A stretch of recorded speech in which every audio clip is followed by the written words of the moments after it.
The Canopy. Tommy Breckenridge had been cleaning up rich people's messes for 15 years, and he thought he'd seen everything. Dead hookers in Malibu hot tubs, overdoses in Vegas penthouses. That one time in Aspen where the hedge fund manager had tried to recreate Fight Club and accidentally killed 3 people. The jobs always came through the same contractor. A shell company that paid in cash and required NDAs so airtight they threatened federal prison for violations. Tommy had signed so many of those documents over the years that his signature had become muscle memory, his conscience a thing he'd learned to file away with his tax returns. The boat ride out to Sentinel Island started like all the others. 6 men crammed into a charter vessel that smelled like diesel fuel and decade-old fish guts, bouncing through Pacific swells in the kind of October weather that made you question every life choice that had led to being on the ocean at night. Tommy sat next to Zayden Webb, the crew chief, a guy who'd worked for the same contractor for 20 years and had a standing policy that had kept him alive and out of prison. Don't ask questions, don't make guesses, just bag the bodies and cash the check. Zayden was the kind of man who could walk into a room where someone had painted the walls with their own intestines and calmly assess how many body bags they'd need and what cleaning solution would work best on that particular type of marble.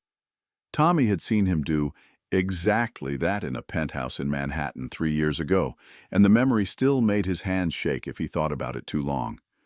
The youngest member of their crew was Derek Chen, maybe 25 and still dumb enough to think this job was exciting rather than soul-destroying. He sat near the bow, his knee bouncing with nervous energy that made the whole boat feel like it was vibrating. Derek had been with them for 6 months and still asked too many questions, still tried to guess what they'd find, still hadn't learned that the less you knew about the lives these people had lived before they ended up requiring his services, the better you'd sleep at night. "Weird gig," Derek said, his voice cutting through the diesel rumble and the slap of waves against the hull. "Private island, tech billionaire. You think it was a party gone wrong? Maybe drugs? I heard these Silicon Valley types get into some really weird stuff when they think nobody's watching." Zayden didn't look up from his phone, where he was reviewing the equipment manifest for the 3rd time. His jaw was clenched tight enough that Tommy could see the muscle jumping under his weathered skin. "Don't care," Zayden said, his voice flat and final. "We're getting paid triple, overtime, to clean up whatever's in that mansion. That's all you need to know. That's all any of us need to know." Tommy had worked with Zayden long enough. 8 years, 43 jobs if you wanted to get specific about it, to know when the old man was nervous. It showed in small ways that nobody else would notice. The way he kept checking his watch even though they all knew exactly what time it was and exactly when they'd arrive. The way his free hand kept opening and closing, fingers flexing like he was trying to squeeze something invisible. The way he'd made them all check their hazmat suits twice before they'd even left the dock, examining every seal, every valve, every connection point with the intensity of a man who knew that one small breach could mean the difference between going home to dinner and going home in a body bag of his own. Triple overtime usually meant something bad. Triple overtime with an NDA that threatened federal prison and a contractor who'd paid them 50% up front in cash meant something worse. But none of them were in a position to turn down money like this. Derek had student loans from a degree he'd never finished. Zayden had 2 daughters in college and a wife whose medical bills had turned their savings account into a punchline. Tommy had an ex-wife, child support payments, and a gambling problem he told himself he had under control, even though his bookie's number was the 3rd most recent call in his phone. The island appeared out of the fog like something from a ghost story his grandmother used to tell him when he was too young to know better than to listen. Rocky cliffs rose from the Pacific like the broken teeth of some ancient creature, their surfaces slick with spray and crowned with dense forest that looked black in the failing light.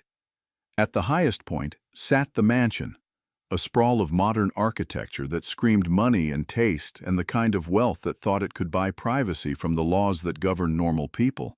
The glass and steel and lines so clean they looked like they'd been drawn with a ruler. The kind of place that probably cost more than everyone on this boat would make in their entire lives combined, and that thought sat in Tommy's stomach like a stone. They docked at a private pier that had probably cost more than Tommy's house, and that was before you factored in the maintenance, the permits, the environmental impact studies that wealth could make disappear. The boat captain, a weathered Vietnamese man named Tran, who'd been running this contractor's jobs for longer than Tommy had been doing cleanup, wouldn't look at them as they disembarked. He just stared, straight ahead at the horizon, both hands gripping the wheel like it was the only thing keeping him anchored to reality, and said in a voice that had gone flat and dead, 6 hours. I'll be back at 4 a.m. radio if you need pickup sooner. Why would we need? Derek started, always asking questions, always pushing at boundaries he didn't understand existed for good reasons. 6 hours, Tran repeated, and there was something in his voice that made the hair on the back of Tommy's neck stand up and take notice. The captain had seen the island in daylight, had probably talked to whoever had hired them, had maybe even heard things from the Coast Guard chatter that he wasn't supposed to know. And now he wouldn't meet their eyes, wouldn't even turn his head to watch them walk up the pier, just kept staring at that horizon like it was the only safe thing left in the world. Zayden led them up the path toward the mansion, his flashlight beam cutting through the gathering darkness. Their equipment clanked with each step. Body bags rated for biohazard containment, industrial-strength cleaning supplies that could eat through blood and bone, and every other reminder that humans were just meat when you got down to it. Hazmat suits with their own air supply because the contractor's instructions had been very specific about the equipment list. Very specific. Everything had to be hazmat rated. Everything had to be sealed. Everything had to be treated like they were handling Ebola or anthrax or some other nightmare that turned human bodies into biological weapons. Probably just contamination. Zayden had said during the briefing 12 hours ago, back when they were all still on the mainland and Tommy could pretend this was just another job. Rich guy gets into weird shit, and he brings in exotic diseases from wherever the hell rich people go to buy things that normal people don't even know exist. We suit up, bag up, sanitize everything, and nobody ever talks about it. Standard protocol. But there was nothing standard about the silence that wrapped around them as they climbed toward the mansion. No birds, no insects, no sounds except the distant crash of waves against rocks and the rustle of wind through trees that sounded wrong somehow, like the forest itself was holding its breath. Tommy had been on islands before, had cleaned up a yacht accident off Catalina, had bagged bodies from a small plane crash on a private island in the Caribbean, and there was always noise, always life, and always the sound of things that lived and bred and died according to rhythms that predated humans and would continue long after humans were gone. This silence felt like a violation of natural law, like someone had pressed pause on the world and forgotten to hit play again. The mansion's front door stood open. "That's not right," Tommy muttered, his voice sounding too loud in the oppressive quiet. Zayden raised a hand and they all stopped. He pulled a flashlight from his belt, military grade, the kind that could blind someone if you shined it in their eyes, and swept the beam across the entrance. The foyer was empty, dark. No signs of struggle from the outside, no broken windows, no blood on the pristine steps. Just an open door that should have been closed, should have been locked, should have required the access codes the contractor had provided. "Protocol," Zayden said, and his voice had gone hard and clipped, the way it did when he was forcing himself to stay calm through sheer willpower. "Suits on. Nobody touches anything barehanded. Nobody breaks seal until we're off this island and the contractor gives the all clear. Clear?" They suited up in the courtyard under the last of the daylight. Full hazmat gear, the kind that made you feel like an astronaut preparing for a spacewalk. The kind with positive pressure systems and their own air supply that would last for 6 hours if you didn't breathe too hard or panic. Tommy had worn these before, twice for Ebola scares that turned out to be false alarms. Once for that thing in Dubai that nobody was allowed to talk about, and that still gave him nightmares if he let himself think about it too long. The suits made you feel simultaneously protected and vulnerable. Safe from contamination, but helpless if something went wrong. You couldn't run in these things, couldn't move fast, couldn't see properly through the face shield, and if the suit tore, if the seal broke, if you took a breath of outside air, then whatever you were trying to protect yourself from had already won. Zayden checked everyone's seals with the methodical precision of a man who knew that one mistake could kill them all. He checked them twice, then he checked them again. Then he made them check each other. And only when he was satisfied that they'd done everything they could to stay safe did he give the nod that meant they were going in. The smell hit them, even through the hazmat filters, a smell that Tommy's brain tried very hard not to identify but couldn't help cataloging anyway. Copper. Decay. Something else underneath that made his stomach clench and his throat try to close. The smell of meat left too long in a hot room. The smell of biology failing, the smell of death without dignity. "Jesus," Derek whispered, and his voice sounded small and frightened inside his helmet. The foyer was marble and glass, minimalist design that probably cost more than Tommy would make in his lifetime. The kind of space that had been designed to make visitors feel small and poor and insignificant. But all that aesthetic achievement meant nothing now because the smell was everywhere and getting stronger with each step they took deeper into the mansion. The bodies were in the main hall. Tommy would count them later, when his hands stopped shaking and his mind stopped trying to reject what his eyes were showing him. 37 bodies arranged in a perfect circle on the floor. Some were dressed in expensive casual wear, the kind of clothes you wore to a party where the wine cost more per bottle than most people made in a week, where the guest list was curated to include only the most interesting people, where the entertainment went beyond anything legal or moral or sane. Others were in robes that looked ceremonial, covered in symbols that Tommy's brain refused to process, symbols that looked old in a way that predated written language and good sense. Occult symbols painted on the walls in what Tommy really hoped was paint but knew wasn't. The color was wrong. The texture was wrong, the way it had dried in drips and runs and patterns that suggested it had been applied by hand, by many hands in some ritual that his contractor-approved NDA definitely didn't cover. In the center of the circle sat a table, still set with plates bearing meat that made Tommy turn away and press his gloved hand against his face shield, even though he couldn't feel anything through the layers of protection. His stomach heaved against his suit. His breakfast, a gas station burrito he'd eaten 12 hours ago, threatened to make a reappearance. "Don't you dare throw up in that suit!" Zayden hissed, his voice crackling through the comm system. "Breathe through your mouth. Focus on the job. Don't think about what you're seeing, just focus on the job. We bag them, we clean, we leave. That's all this is. The job, right? Just another mess to clean up. Just another rich person's terrible decisions that needed to be disappeared before they caused problems for people with enough money to make problems disappear."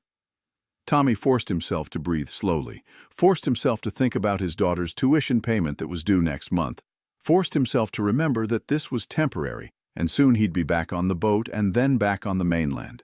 And then this would be just another memory he could file away and never think about again. The body nearest Tommy moved. Not much, just a twitch, its fingers curling against the marble floor. The kind of movement that could be post-mortem muscle spasms, could be the last electrical impulses firing through a nervous system that didn't know it was supposed to be dead. Tommy had seen that before. Had seen corpses sit up hours after death. Had seen hands grab at nothing. Had seen eyes that should have been glazed and empty suddenly focus. It was biology. It was chemistry. It was the meat machine shutting down in stages. It didn't mean anything. Except this felt different. "Zayden," Tommy said quietly, his voice barely audible through the comm static. "Zayden, that one just post-mortem muscle spasms," Zayden said, but his voice had gone tight and high, his certainty forced and fragile.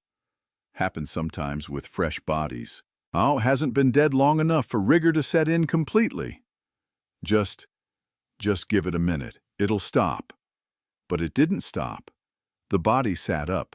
It happened fast, faster than biology should allow. 1 second, lying on the floor as dead as anything could be. The next upright, head turning toward them with a motion that was wrong in ways Tommy's brain refused to fully process. Too jerky, too mechanical, like a puppet on strings being pulled by someone who'd never seen a human move, someone who didn't understand weight or balance or the way joints were supposed to work.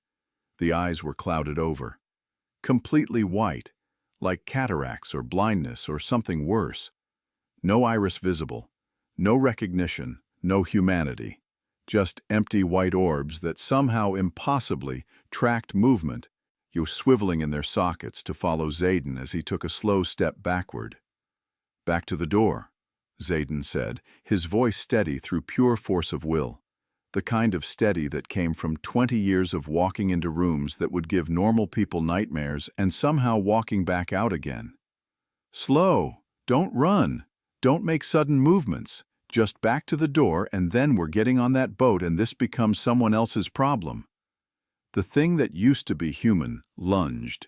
It moved impossibly fast, crossing the distance between them in a blur of motion that defied physics and common sense, and everything Tommy understood about how dead bodies were supposed to behave.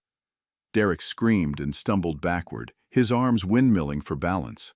The infected, because Tommy's brain was already cataloging this as infected, as contagious, as something that could spread from person to person like fire through dry brush, caught Derek's suit in its hands, its fingers digging into the reinforced fabric with strength that shouldn't exist in a corpse. "Get it off him!" Zayden shouted, dropping his protocol and his calm and his 20 years of professional distance. Tommy grabbed a body bag roller, heavy steel, 3 feet long, the kind they used to move corpses without having to touch them directly, and swung it at the infected's head. Connected hard enough to feel the impact travel up his arms through the suit's gloves. The infected went down, got back up. The sound it made. Tommy would hear that sound in his nightmares for the rest of his life, however long that turned out to be. Not a scream, not a moan. Something in between. Something that came from a throat that didn't remember how to shape human sounds. A wet, rattling shriek that made every primitive part of his brain scream, "Run!" "Shit, shit, shit!" Derek was chanting, backing toward the door, his hands raised in front of him like they could ward off something that used to be dead. More of the bodies were moving now, not all of them, not even half, but enough. Maybe a third of the circle, maybe more. Tommy couldn't count because he was too busy watching them rise with that same puppet string jerkiness. That same wrongness that his eyes couldn't quite process. Turning toward the crew with eyes that weren't eyes anymore. Just white orbs that tracked movement and heat and life. "Run!" Zayden screamed, and all his protocol and all his calm and all his professional distance evaporated in an instant. Oh, they ran. Tommy didn't remember much of the next 30 seconds, except motion and terror and the sound of his own breathing loud and panicked inside the hazmat helmet. Hazmat suits weren't designed for running. They were designed for slow, methodical work in controlled environments. The positive pressure systems made it hard to breathe fast. The face shields fogged up with each gasping breath. The suit itself was heavy and awkward and made every movement feel like wading through honey.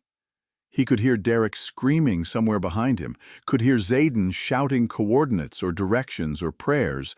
Tommy couldn't tell which through the static and the panic and his own heart trying to pound its way out of his chest.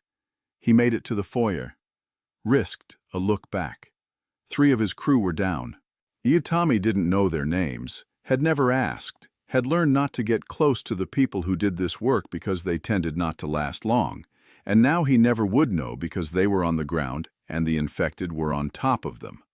Tearing at the suits, some of the suits were holding, some weren't, and Tommy could hear screaming that cut off too quickly, could see movement that was all wrong, could see things his brain refused to catalog because cataloging them would mean accepting them as real. Zayden grabbed Tommy's arm hard enough to bruise even through the suit and yanked him toward the door. "Move! Move!" They burst into the courtyard. Tommy could see the path down to the pier. Could see the boat in the distance, still tied up, still waiting. Could see salvation, just a quarter-mile of path and pier and ocean away. Behind them, the screaming stopped. That was worse than the screaming. The silence that followed was worse than any sound Tommy had ever heard in 15 years of cleaning up humanity's worst moments. Because silence meant the infected had finished, meant his crew was dead, meant those bodies were going to get back up and be infected themselves, and this was spreading right here, right now, and there was nothing anyone could do to stop it. Zayden was on his radio, his fingers shaking so badly he could barely hold it.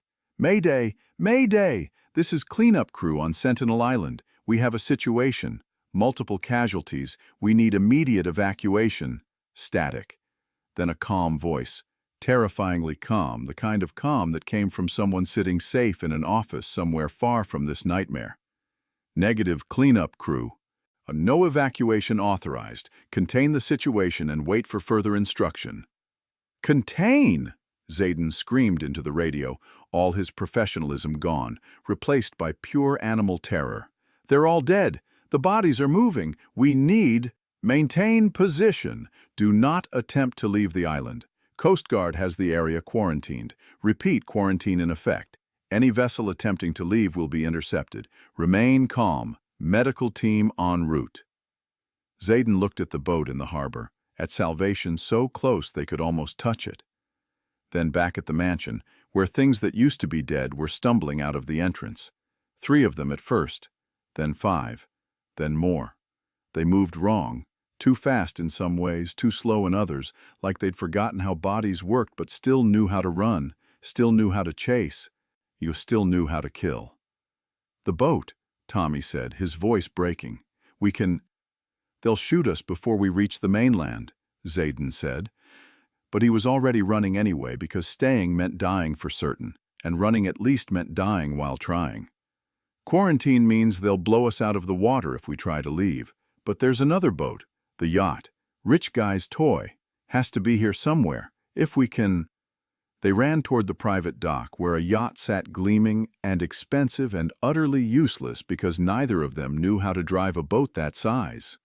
But it didn't matter because staying on the island meant becoming one of those things, and Tommy had seen enough tonight to know that death wasn't the worst thing that could happen to you anymore.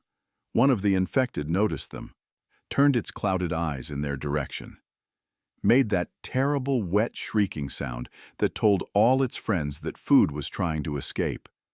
They ran anyway. Ran like their lives depended on it, which they did. Ran like the devil himself was behind them, which he might as well have been. Ran toward a yacht that probably cost millions and that neither of them could drive, but that represented the only chance they had left. Tommy and Zayden made it to the yacht while infected poured out of the mansion behind them. Some were wearing expensive casual wear, some were in robes, and three were wearing hazmat suits that were torn and bloody, and oh God, that meant the crew had turned. That meant the incubation was minutes, not hours. That meant anyone who got caught was dead and worse than dead. Zayden was frantically hitting buttons on the yacht's control panel, his hands shaking so badly that Tommy thought they might never get the engine started. The infected were closer now. 8 of them, 9, 11. Some moving fast, some slow, some jerking along like their bodies were still figuring out how to work, and they were all heading straight for the dock with single-minded purpose. The yacht's engines roared to life with a sound like salvation. "Go, go, go!" Zayden shouted. Tommy jumped aboard as Zayden threw the throttle forward. The yacht lurched away from the dock hard enough to knock them both off their feet. The infected ran after them, hit the edge of the dock, and just kept running right into the water like they'd forgotten what water was. Like drowning was a concept that no longer applied to them. Holy Jesus," Tommy breathed, watching bodies disappear beneath the surface. "What the hell was that? What the hell was that?" Zayden was bent over the wheel, breathing so hard his hazmat helmet was completely fogged over. "I don't know. I've seen a lot of shit in 20 years, but I've never... That wasn't..." Something hit the yacht from below. They both stumbled. The whole boat shuddered. "Rocks!" Zayden shouted, trying to see through his fogged helmet. "We're too close to shore." He tried to turn, but they were already drifting into the rocks that ringed the eastern side of the island. The yacht scraped against stone with a sound like the world ending, a screech of metal on rock that Tommy felt in his teeth. Tommy was thrown against the railing, looked down into the water. The infected were there. In the water. Swimming. Actually swimming after the yacht, even though they should have sunk, should have drowned, should have stopped being able to move at all. But they hadn't stopped. They were still coming. The yacht hit another rock. This time something cracked deep in the hull. Water started pouring into the lower deck. "We're taking on water!" Tommy screamed. Zayden was still trying to steer, his hands shaking so badly he could barely hold the wheel. "Radio? Call the Coast Guard! Tell them we're sinking! Tell them we need help!" Tommy grabbed the radio. "Mayday! Yacht going down off the eastern shore of Sentinel Island. 2 survivors. Need immediate—" "Negative," that same calm voice said. Calm like nothing bad was happening. Calm like the world wasn't ending 40 miles off the coast of Oregon. Quarantine in effect. Remain on the island. Medical team en route. "We're sinking!" "Remain on the island." The yacht lurched hard to starboard. Tommy lost his grip on the radio, watched it slide across the deck and disappear into the rising water. "I can't hold her," Zayden shouted. "We're going—" The yacht hit the rocks one final time and split open like an egg. Water rushed in, cold Pacific water that stole breath and thought and everything except the primal need to survive. Tommy's suit filled with water. The positive pressure system that was supposed to keep him safe became an anchor dragging him down. Tommy surfaced, gasping, looking for Zayden. Saw him 20 feet away, swimming toward a rock outcropping. Saw the infected in the water between them. "Zayden!" Zayden saw them too. Changed direction. Swam for shore instead. For the island they'd been trying to escape. His arms cut through the water with desperate strength. The infected caught him before he made it. Tommy heard him scream once. Just once. Then nothing but thrashing water and that awful wet sound that might have been feeding or might have been something worse. The water around Zayden turned dark. Tommy swam. Didn't think. Didn't process. Just swam with every ounce of strength he had left. Made it to the rocks. Pulled himself up with hands that were numb and shaking. Lay there for a moment that stretched into forever, his hazmat suit still on, still sealed, still keeping him safe from contamination, even though contamination was the least of his problems now. After a while, minutes or hours, Tommy couldn't tell because time had stopped meaning anything. He looked back at the water. Bodies were floating in the current, some from the yacht, some from the original cleanup. They bobbed in the waves like driftwood, like trash, like anything except what they used to be. And the current was pulling them south, south toward the mainland, south toward fishing routes and shipping lanes and all the places where people still thought the world made sense. And in the water, around those floating bodies, Tommy could see movement. Fish, lots of fish, scavenger fish drawn by blood and meat and the promise of an easy meal. Feeding. "Oh, God," Tommy whispered through chattering teeth. "Oh, God, if those fish, if they eat the infected flesh and then, oh, God, if those fish make it to the fishing zones." But there was no one left to hear him, no one to warn. The radio was gone. The yacht was gone. His crew was gone. Zayden was gone. The boat captain who dropped them off was gone, scheduled to return at 4 a.m. to a dock that would be crawling with infected. The contractor who'd hired them was safe on the mainland. The Coast Guard had quarantined the area, and Tommy was alone on the rocks with the knowledge that this wasn't containable, wasn't stoppable, was already spreading in ways that no one had anticipated or prepared for. Tommy Breckenridge sat on those rocks for another 4 hours. He watched the sun set, and then watched the stars come out, and then watched the sky start to lighten again with dawn. His hazmat suit kept him warm enough to survive, but not warm enough to stop shaking. And in those 4 hours, he had a lot of time to think about the infected fish floating south, about the commercial fishing boats that ran these waters, about the markets in Portland and Seattle and San Francisco that would be receiving fresh catch in the next few days, about all the people who would buy that fish and cook it and eat it and never know what they'd consumed until it was far too late. When hypothermia finally started to take him, when the shaking got so bad that his teeth were chattering too hard to close his mouth, when his thoughts started to get fuzzy and distant and almost peaceful, Tommy's last clear thought was a prayer that someone would figure it out before it was too late. That someone would connect the dots, that someone would sound the alarm. They wouldn't. By the time the Coast Guard helicopter found his body the next morning, still in his hazmat suit, still technically sealed against contamination, you're still following protocol even in death. Infected fish were already swimming south toward commercial fishing routes. Nets were already being cast. Boats were already hauling up catches that looked perfectly normal except for the microscopic pathogen swimming through their flesh. By the time they loaded Tommy's body into a bag and flew it back to the mainland for examination, fresh Pacific catch was already on ice in Seattle. By the time they wrote up their report about 1 survivor dead from exposure and 6 missing presumed dead, fish markets were already prepping their displays. The world was ending. It just didn't know it yet. And 40 miles to the east, in a cabin on a hillside overlooking a small town called Harborview, a wildlife documentarian named Silas Blackwood was about to get a phone call that would save his life.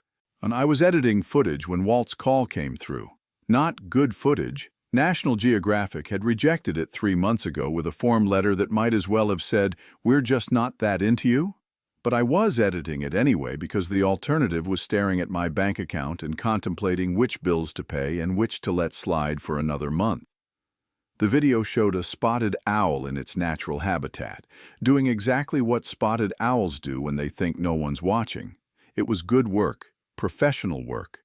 The kind of documentary footage that had built my career for 10 years before, that career had unceremoniously collapsed around me like a house built on sand. Riley lifted her head from where she'd been sleeping by my feet. German Shepherd, 5 years old, better trained than most people I knew. She'd carried camera equipment through Amazon rainforest and across Arctic tundra. She'd stayed motionless for 6-hour stakeouts waiting for the perfect shot. She was the best assistant I'd ever had, and she worked for kibble and ear scratches and the occasional piece of jerky I wasn't supposed to give her but did anyway. She was staring at my satellite radio with the kind of intensity that usually meant she needed to go outside or wanted dinner or had spotted a squirrel doing something unforgivable. But the radio hadn't made any sound yet. She was staring at it anyway. Then it crackled to life and Walt Brennan's voice filled my cabin. "Silas, you there? Pick up if you're there. This is important." I grabbed the handset. Walt was my nearest neighbor, living in a house a mile down the hill. 67 years old. Retired commercial fisherman, conspiracy theorist, doomsday prepper, the kind of guy who had a ham radio setup that could probably pick up transmissions from Mars if he tuned it right. He was also, inexplicably, one of the few people whose company I actually enjoyed. Most people made me tired. Walt made me laugh. "Yeah, Walt, I'm here. What's up? You been listening to the news?" "No, been editing." "Why?" "Coast Guard's been running operations all day off Sentinel Island. You know the place?" I pulled up a map on my laptop. Sentinel Island sat 40 miles off the coast, a rocky outcrop that had been bought by some tech billionaire back when those guys were buying up every private island they could find. "Yeah, I know it. What about it?" "Something happened there 2 nights ago. Don't know what exactly. But they sent in a private cleanup crew. 6 guys.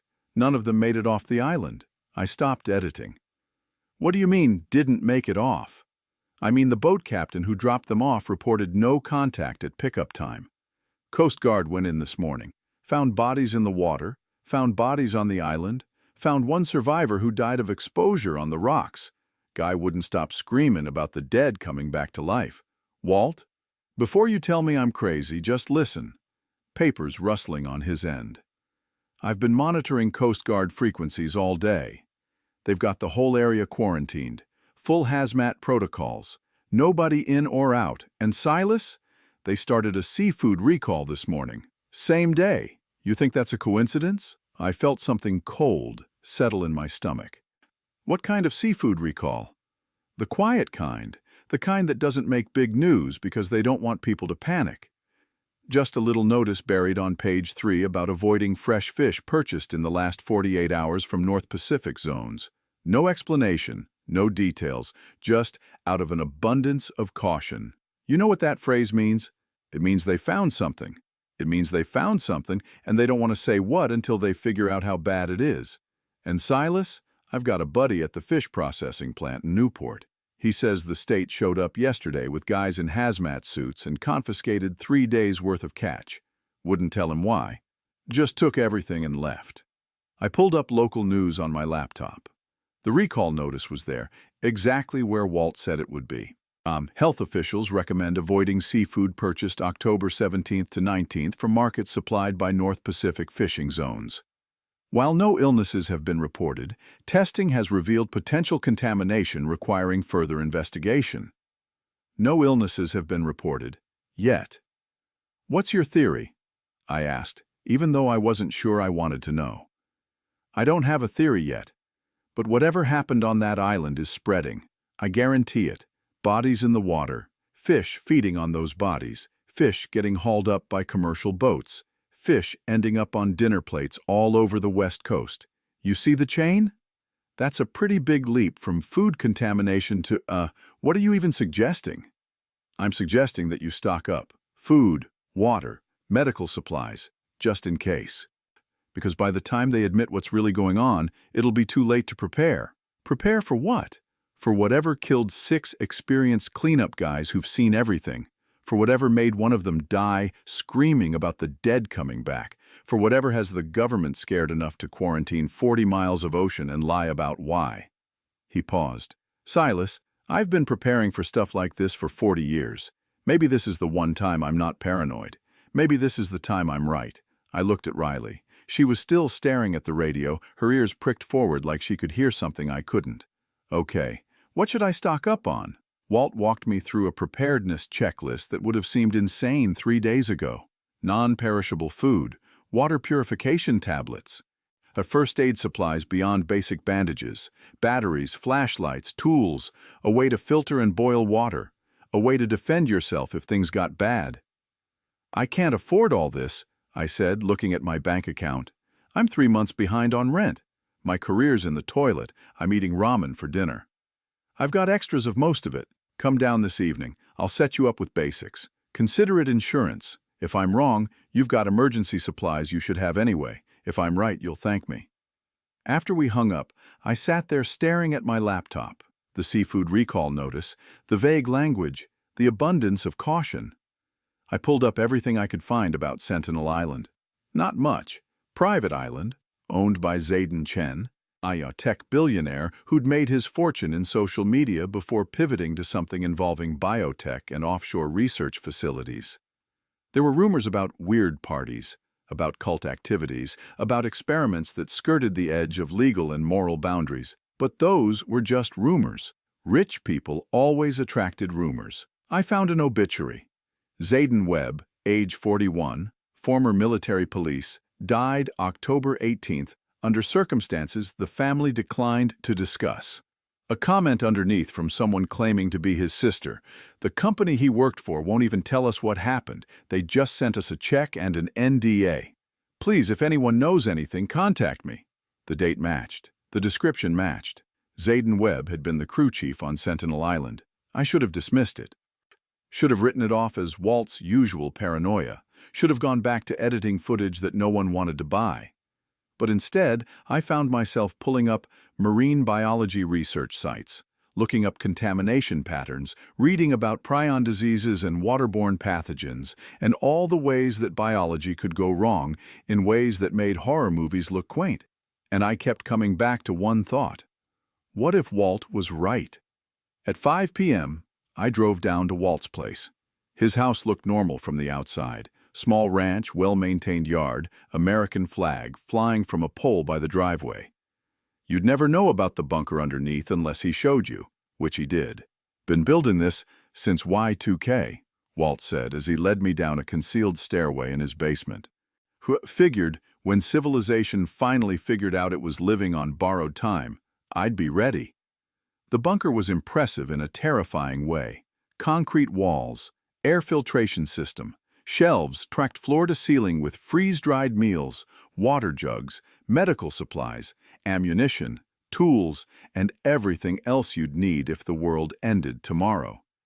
There was a gun safe that probably contained enough weapons to outfit a small army and a radio setup that looked like it belonged in a Cold War spy movie. Jesus, Walt. Told you I was prepared. He started loading boxes. Here's 2 weeks of freeze-dried food.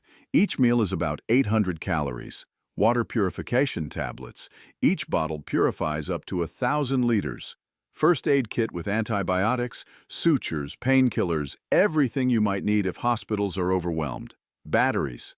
A hand crank flashlight. Emergency radio. I can't take all this. Yes, you can. I've got plenty more. And Silas? He looked at me seriously, and I realized how rarely I'd seen Walt look serious about anything. I don't think this is a drill. I think something bad is coming. I don't know what, but those guys died of something, and the government is covering it up. That means it's spreading. That means we have maybe a week before people realize they should be scared. A week until what? Until normal stops being normal. Until the rules change. Until the guy who prepared looks smart, and the guy who laughed at him looks dead.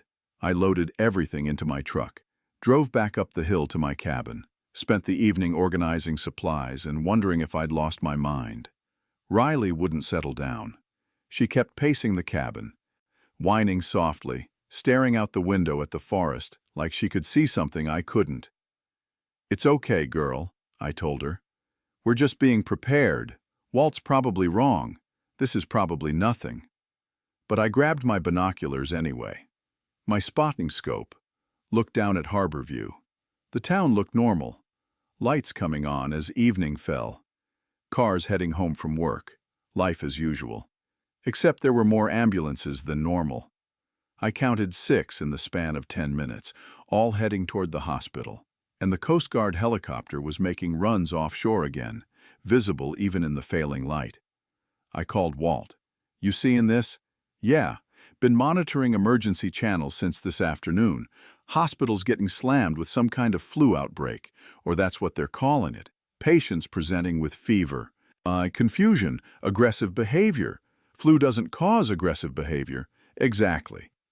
And flu doesn't go from 0 to pandemic in 48 hours. And flu doesn't require hazmat protocols for cleanup crews." He paused. "Get everything ready, kid, and I mean everything. Food packed, water secured, bug-out bag by the door. Because if this is what I think it is, you're going to have maybe 12 hours to get somewhere safe." "Somewhere like where?" "High ground." The survivor from Sentinel Island kept screaming about things that couldn't climb.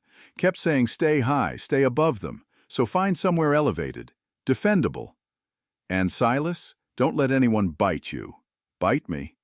The cleanup crew was wearing hazmat suits, full containment, and they still got infected.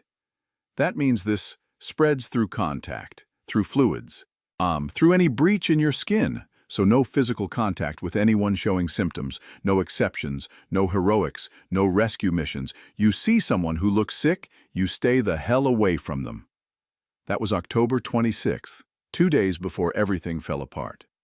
2 days of relative normalcy while the pathogen spread through the population, invisible and unstoppable and already too late to contain even though nobody knew it yet. I spent those 2 days preparing, not because I believed it, because Walt's fear was contagious and because having something to do was better than sitting there watching ambulances and wondering if this was real or if I was helping a paranoid conspiracy theorist prep for an apocalypse that would never come. I loaded my truck with everything I could carry. Climbing gear, professional grade. I'm the kind that could support my weight plus equipment at heights that made normal people dizzy. Camera equipment, because even if the world was ending, I was still a documentarian at heart. All the supplies Walt had given me, food from my cabin, camping gear, tools, Riley's food and water bowls, a rifle I'd bought years ago for a documentary about hunting culture, and had never actually fired at anything living. By the evening of October 27th, I was as prepared as I was going to get. My truck was packed. My bug-out bag sat by the door. My climbing gear was checked and double-checked, and I still didn't really believe any of it was necessary. The forest was too quiet. When I woke up on October 28th, No birdsong, no squirrels chattering in the trees. No sounds except wind through the cedar branches, the distant sirens from town that had been going all night. I grabbed my spotting scope and looked at harbor view. The hospital parking lot was full. So full that ambulances were parked on the grass, on the sidewalk, blocking the entrance. I could see people clustered around the ER, not in an orderly line but in a mob, pushing and shoving and fighting to get inside. My phone rang. Walt. "Turn on the news," he said without preamble. I grabbed my laptop. The local station was showing a press conference, state health officials standing behind a podium with the kind of practiced calm that politicians use when they're trying very hard not to say what they're really thinking. Encourage residents to remain calm. While we are seeing an unusual number of cases presenting with severe symptoms, there is no cause for panic. Hospitals are equipped to handle the current patient load. We ask that anyone experiencing symptoms, fever, confusion, or unusual aggression, seek medical attention immediately. However, we also urge people to avoid emergency rooms unless absolutely necessary to prevent overwhelming our healthcare system. "They're lying," Walt said. "Emergency channels are going crazy. Hospitals are out of beds, out of restraints. Patients are attacking staff. People are dying and—" He stopped. "Silas, some of the reports are saying the dead are coming back. Medical staff reporting that deceased patients are becoming active again. It sounds insane, but how fast?" "What? How fast from death to whatever they're becoming?" "Reports vary. Some say minutes, some say hours, but the consensus is fast, very fast. And it's spreading through bites, through scratches, through any fluid contact. The hospital in Portland just went into full lockdown. Seattle's declaring a state of emergency. San Francisco is—" "Jesus Christ, Silas, this is everywhere." I looked at my truck, already packed, looked at Riley, watching me with those two intelligent brown eyes. "Get out of town," Walt said. "Right now, today, because by tonight, Harborview is going to be a war zone." "Where do I go?" "You remember that old-growth forest you filmed last year, the Douglas Fir Grove?" "Yeah, go there. Find a tree. A big one. Climb it. Get high enough that nothing can reach you, and don't come down until this is over." "Walt, that's crazy?" "Yeah, but crazy is what's going to save your life. Normal is what's going to get you killed. I'm going into my bunker, Silas. I'm locking the hatch, and I'm not coming out until this blows over or I run out of food, whichever comes first. You should do the same thing, just vertically, instead of horizontally." "You really think it's that bad?" "I think it's worse than we know. I think by the time everyone else figures it out, the roads will be jammed, the stores will be empty, and the infected will be everywhere. So go. Now." "And Silas?" His voice softened. "Stay alive, kid. Stay high. And radio me when you can. I want to know you made it. You stay safe too, Walt. Already locked in. I've got enough supplies to last till next summer. You just worry about yourself and that dog of yours." He paused. "And hey, when this is over and I'm proven right about everything, you owe me a beer." "Deal." The line went dead. I stood there for a long moment, looking at my cabin. My home for the past 4 months. The place where I'd tried to rebuild a career that was already beyond saving. All my equipment, all my footage, all the evidence of 10 years of work that had led exactly nowhere. "Come on, Riley," I said. "We're going for a drive." The roads out of Harborview were still clear. Most people were still going about their Sunday routines. Church, brunch, errands, all the normal things that normal people did on normal days. They had no idea. Couldn't know. Wouldn't believe it even if you told them, because this was America in the 21st century, and plagues were things that happened in history books or in foreign countries with poor sanitation. Not here, not to us, not when we had modern medicine and the CDC and all the infrastructure that was supposed to keep us safe. I passed the hospital. Could see security trying to control the crowd. Could see fights breaking out. Could see ambulances abandoned in the parking lot because there was nowhere else to park them, and probably because the crews had given up trying to bring in more patients when there was no more room. Walt's voice crackled on the radio. "Silas, you en route?" "Yeah, heading to the Grove now." "Good. I'm monitoring all emergency channels. It's complete chaos." Multiple hospitals reporting deceased patients becoming active and attacking staff. Police are overwhelmed. Fire departments can't keep up with all the calls. National Guard is being activated, but it's too little too late. This thing spread too fast. By the time they admit what's really happening, most of the population will already be exposed. How is that possible? It's been less than a week. Exponential growth, silent incubation. That contaminated fish went everywhere. Portland, Seattle, San Francisco, Los Angeles. Everyone who ate it became a carrier. Everyone they had contact with became a carrier. And nobody knew to quarantine until people started showing symptoms, and by then, it was too late. This isn't an outbreak, Silas. This is a pandemic, and we're watching it happen in real time. I drove faster. The forest appeared ahead, ancient and untouched, the kind of primeval wilderness that had been here long before humans arrived and would be here long after we were gone. "I'm here," I told Walt. "Good. Get high. Get hidden. And Silas, whatever happens in the next few days, don't come down. I don't care how bad it gets. I don't care if you see people you know. These things spread through contact. One bite and you're dead in hours. One scratch and you're infected. Stay. Up. There. Roger that. And kid, I really hope I'm wrong about all this. I hope in a week we're both laughing about how paranoid I was. Me too, Walt. But I'm not wrong. I can feel it. This is the big one. This is what I've been preparing for all these years. So stay safe, stay high, and I'll talk to you on the other side." The radio went silent. I parked my truck in a hidden spot off the old logging road, grabbed my gear, all of it, everything I might need to survive for. How long? Weeks? Months? The thought was impossible to process, so I didn't try. Just focused on the immediate task. Pack the gear. Check the equipment. Prepare for the climb. Riley whined as I loaded her into the backpack harness I'd built for her. She'd carried camera equipment this way dozens of times, through jungle and desert and tundra. Now she'd carry herself while I carried everything else. The tree was exactly where I remembered it. A Douglas fir that had been growing when the Mayflower landed, when the Revolutionary War was fought, when the Civil War tore the country apart. It had survived all of that, and it would survive this too, because trees don't care about human drama. They just grow and shed and grow again, patient and eternal. The trunk was 8 feet in diameter, branches starting at 80 feet, spreading out like the ribs of a cathedral. Old-growth bark thick enough to resist fire and rot and time itself. Perfect. I started climbing just as the sun hit noon. The first 20 feet were the hardest. No branches, just trunk, requiring me to use climbing spikes and ropes and every ounce of strength I had.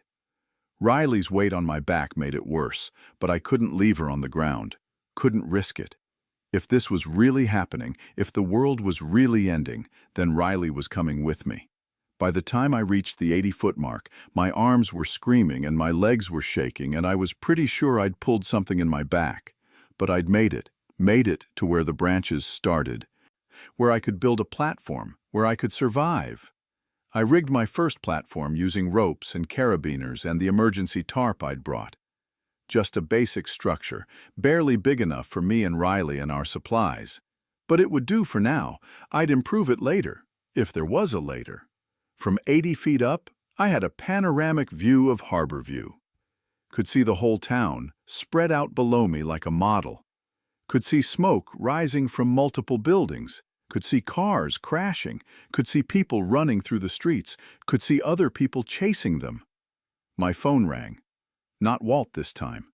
A number I didn't recognize. "Hello? Is this Silas Blackwood?" A woman's voice, strained, frightened. "Yeah, who's this?" "Vanessa Torres. I'm a marine biologist at the research station in Harborview. I got your number from Walt Brennan. He said you might be willing to listen to someone who wasn't crazy." "I'm listening. I've been tracking the contamination since the beginning, since the first reports from Sentinel Island. I tested tissue samples from the fish, found a pathogen I've never seen before.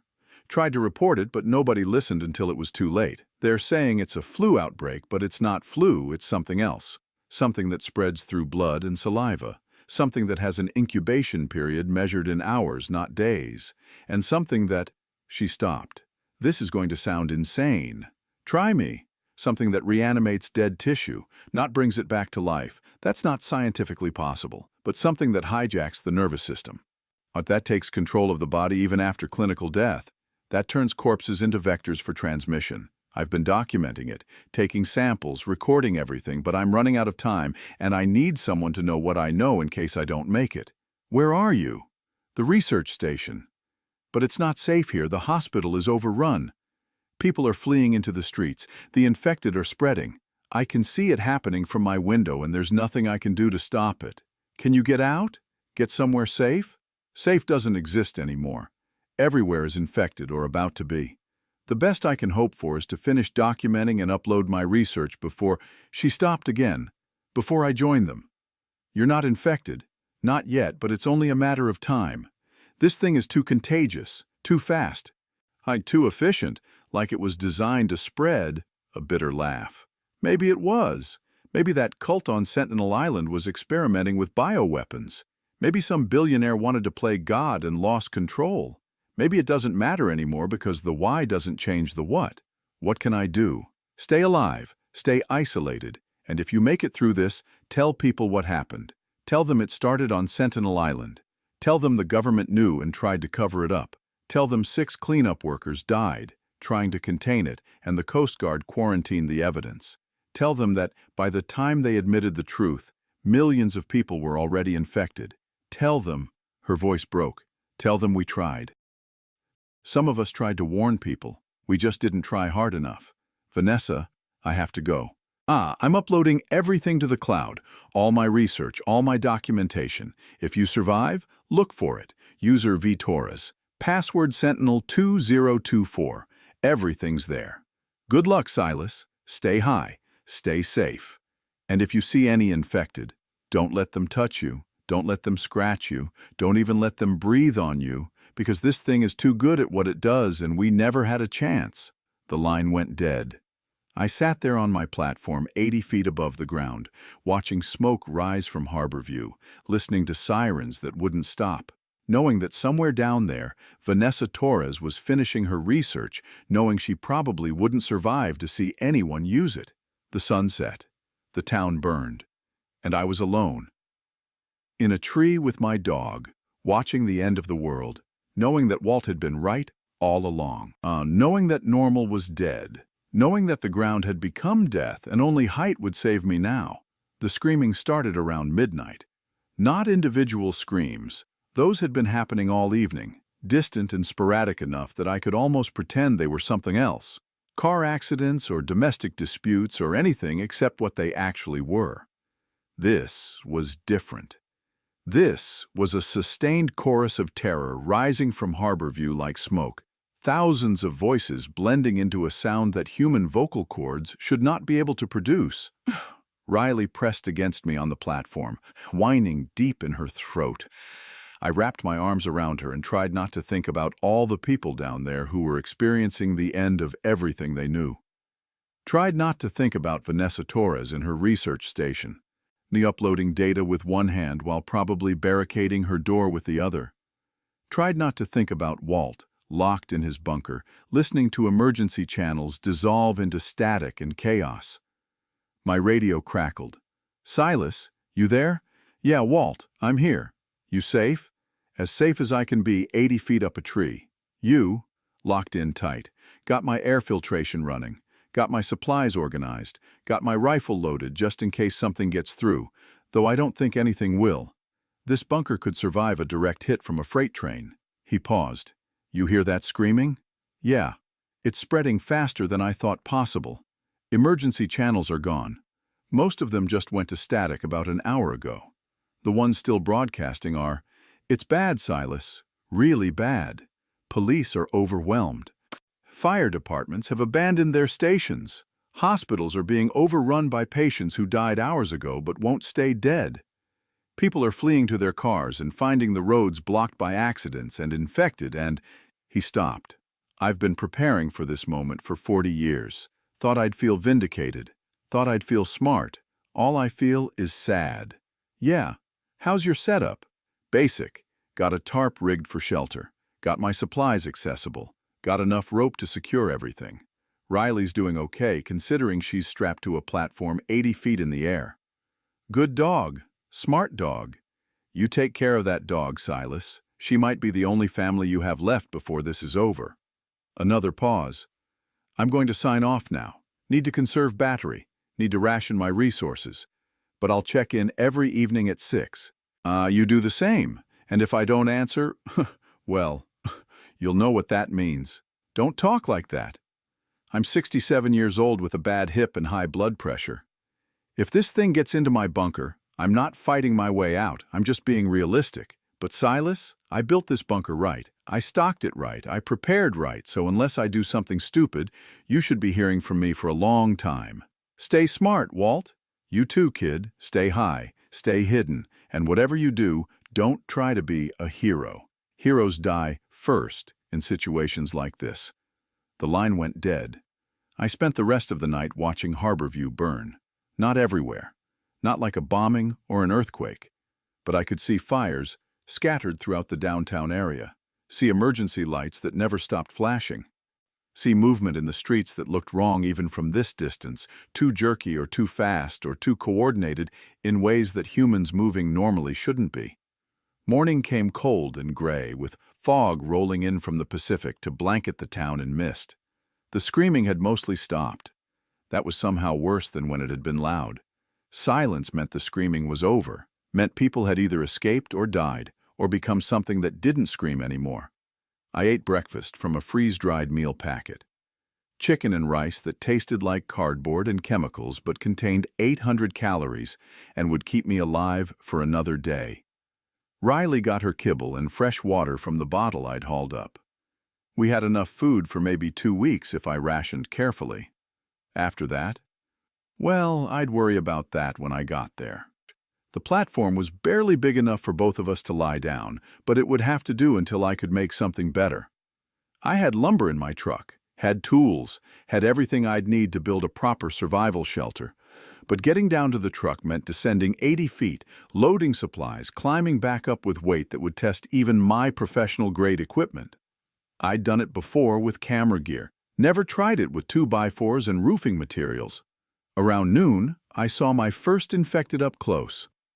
3 of them stumbled into the clearing below my tree. They moved wrong. That was the first thing I noticed. Not slow like movie zombies. These things moved with purpose and speed. But their gait was off. Jerky. Like their bodies had forgotten the small adjustments humans make constantly to maintain balance and coordination. Their eyes were clouded over, completely white.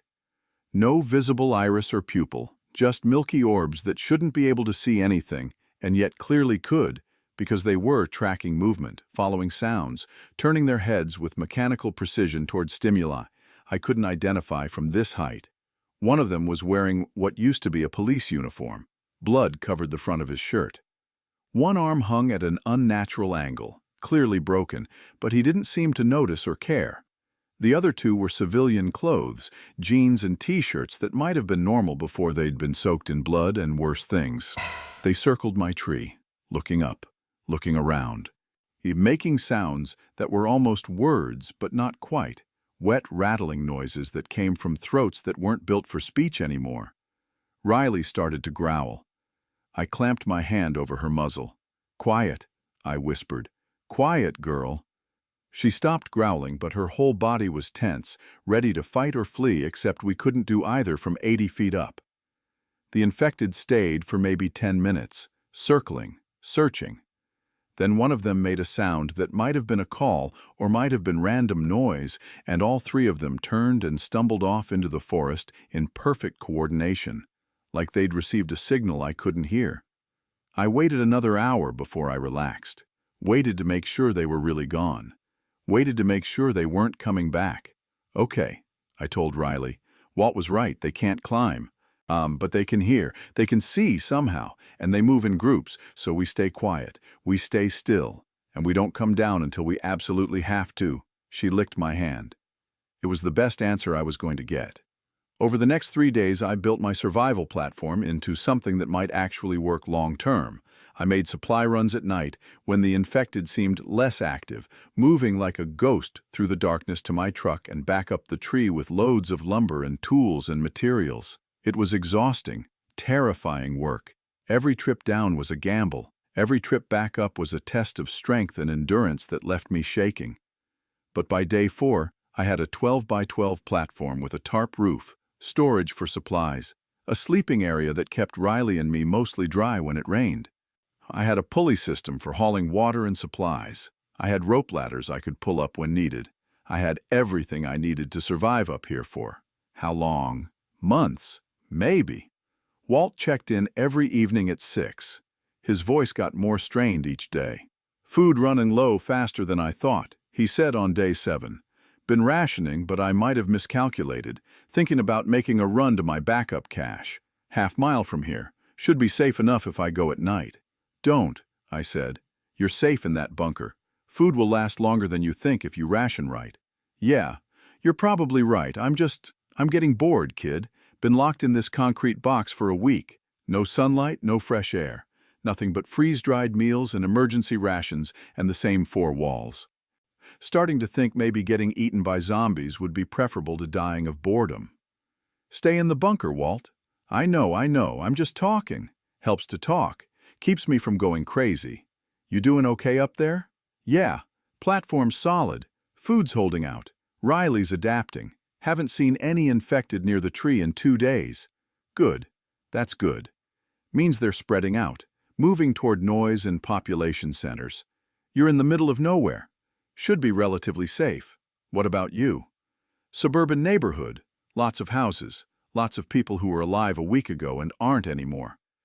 But my bunker's underground. Well hidden. Should be fine as long as I don't do anything stupid." "Don't do anything stupid." "Noted." "Okay, I'm signing off. Battery's getting low. I'd see you tomorrow at 6. But he didn't call the next day, or the day after. By day 12, I was starting to panic. "Walt? Walt, if you can hear me, respond. This is Silas. It's 6 p.m. You're supposed to check in. Walt?" Static. "Walt, please just let me know you're okay." More static. Then faint and distant. "Someone's breaking into the—" The line went dead. I tried for 24 hours to raise him. Called every hour. Called every half hour. Called until my radio battery was almost dead and I had to stop to conserve power. He never answered. On day 13, I made a decision. Walt's house was 2 miles away. 2 miles through infected territory. 2 miles of risks I couldn't calculate. But Walt had saved my life by warning me. Had given me supplies that kept me alive. Had checked in every day to make sure I hadn't died alone. I couldn't just leave him. I descended at 4 a.m. when the infected seemed least active. Left Riley on the platform, safer for her, safer for me if I didn't make it back. Moved through the darkness like a shadow, every sense on high alert. Harbor view had changed. The streets were empty now. Cars abandoned, buildings dark, bodies everywhere, most of them torn apart, some of them still moving with that terrible jerky motion. I gave them wide berth, stayed quiet, stayed in the shadows, made it to Walt's neighborhood by 5:30.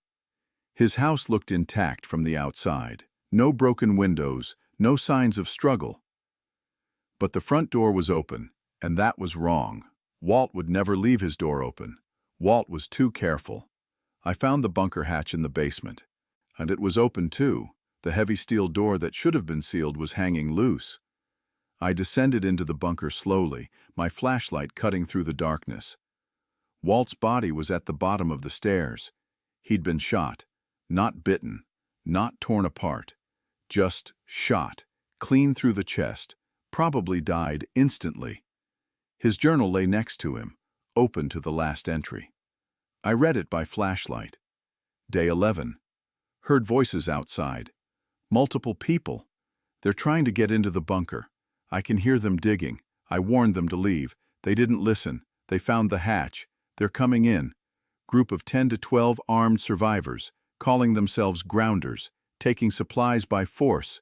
The entry ended there. I stood there for a long moment, looking at Walt's body, At my friend who'd warned me, who'd saved me, who'd checked in every day until he couldn't anymore. "I'm sorry," I whispered. "I'm sorry I didn't get here sooner." I gathered what supplies the raiders had left. Canned goods, medical supplies, Walt's better radio transmitter. Took his fishing cap, the one he'd worn every day since I'd known him, because I needed something to remember him by. And I heard voices outside. "Think there's anyone left in this neighborhood?" "Doesn't matter. We're taking everything we can carry. Devin says we need to hit every house within 5 miles. Says we need to be ready for winter." I hid in the bunker's sleeping alcove as they came back down the stairs. 3 of them, armed. Talking casually about looting like it was a normal activity, like the world hadn't ended. "Already cleaned out this place. Just the old guy's body. Nothing else worth taking. Devin wants to check for hideouts. Says people build bunkers in houses like this. This is a bunker, genius." They searched for another 10 minutes. Didn't find me in my hiding spot. Finally left. I waited an hour, 2 hours, until I was sure they were gone. Then I took Walt's supplies and made my way back to my tree in the pre-dawn darkness, moving like a ghost, carrying the knowledge that the infected weren't the only threat anymore. Humans were hunting each other, and they'd killed the one person who'd tried to help me. I climbed back up to my platform as the sun rose. Riley jumped on me like I'd been gone for a year instead of 6 hours. "It's okay, girl," I said, holding her close. "I'm back. I'm okay." But I wasn't okay. Walt was dead. The grounders were out there. And I was alone in a tree with enough supplies to last maybe a month and no idea what came after that. I set up Walt's better radio and started monitoring frequencies. Most were dead. A few were still broadcasting. Government messages about quarantine zones and emergency protocols that clearly weren't working. Automated warnings to stay indoors and avoid contact with infected, increasingly desperate calls from survivors looking for help that would never come. And then I heard a new voice. Strong, military precise, cold. "This is Devin Hartley, broadcasting to any survivors in the Harborview area. We've established a secure base in the town square. We have supplies, we have shelter, we have weapons. If you're listening to this and you're alone, we can help. But here's the deal. If you join us, you follow our rules. You contribute. You obey. And if you don't, you leave. No exceptions. We're building something here. A new society. A better society. One that learns from the mistakes that got us into this mess. So if you're tired of hiding, tired of running, tired of being alone, come find us. Or stay out there and die. Your choice." I listened to that broadcast repeat 3 times before I turned the radio off. The grounders had a leader, had a plan, had enough people and weapons to start calling themselves a society. And they'd killed Walt. I made a promise to myself right there. I'd survive. I'd adapt. I'd do whatever it took to stay alive. But if I ever got the chance, I'd make sure Devin Hartley knew what he'd done. The platform became my world. 12 feet by 12 feet of wood and tarp and rope, 80 feet above a ground that had become death. Every morning I'd wake to birdsong. The birds had come back after the first week, realizing the infected weren't interested in them, and spend the day in a routine that kept me sane through sheer repetition. Dawn survey with binoculars, scan the town, count the fires, watch for movement, document changes, morning meal, freeze-dried food that tasted like cardboard but kept me alive. Water collection. I'd rigged a tarp funnel that caught rain and fed it into storage bottles. Oregon's fall weather meant water was rarely a problem. Maintenance, check ropes, check platform integrity, make repairs, keep busy. Afternoon observation, watch the infected, study their patterns, learn their behaviors. Evening meal, more freeze-dried food, feed Riley, check supplies. Sunset check, look for threats, human or otherwise. Radio monitoring, listen for broadcasts, hope for news, usually get nothing but static and despair. And at 6 p.m., I'd try Walt's frequency one more time, even though I knew he'd never answer, because the alternative was accepting that I was completely alone. The infected changed as days turned to weeks. They moved less randomly, Started showing pack behavior, would circle my tree sometimes, 3 or 4 or 10 of them, like they knew something was up there even if they couldn't reach it. I learned to stay absolutely still when they were below. Learned that noise attracted them, that movement drew their attention, that the clouded eyes could somehow track motion even though they shouldn't be able to see anything. I learned that they avoided water when possible, would cross streams if necessary but preferred not to. I learned that fire didn't scare them, would walk right through flames if there was something they wanted on the other side. I learned that they couldn't climb for shit. Walt had been right about that. They'd try sometimes, would grab at the trunk or the lower branches, but their coordination was too poor, their balance too compromised. They'd fall and try again and fall again, and eventually give up and wander off looking for easier prey. And I learned that the real danger wasn't the infected, it was the survivors. I saw them sometimes through my binoculars, the grounders, moving in groups of 3 or 4, armed with rifles and shotguns, systematically looting every house, every store, every building in Harborview, taking supplies, taking weapons, taking everything that could keep them alive through the winter that was coming. And I saw what happened to people who resisted. Day 20 brought 2 realizations. First, my food was running low. 2 weeks' worth of supplies was down to 3 days if I rationed carefully. I'd have to make another supply run soon, and that meant descending into a town that was getting more dangerous every day. Second, I'd been scratched. It happened during my last supply run to the abandoned drugstore.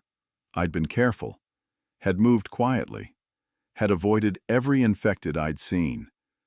But one had been hiding in the back room, in the darkness where my flashlight didn't reach. It lunged. I swung my crowbar. Connected. The infected went down. But not before its fingernails raked across my forearm. Shallow, barely broke the skin. I'd cleaned it immediately with alcohol from the pharmacy supplies, bandaged it, tried not to think about incubation times and infection rates and all the ways this could go wrong. That was 6 hours ago.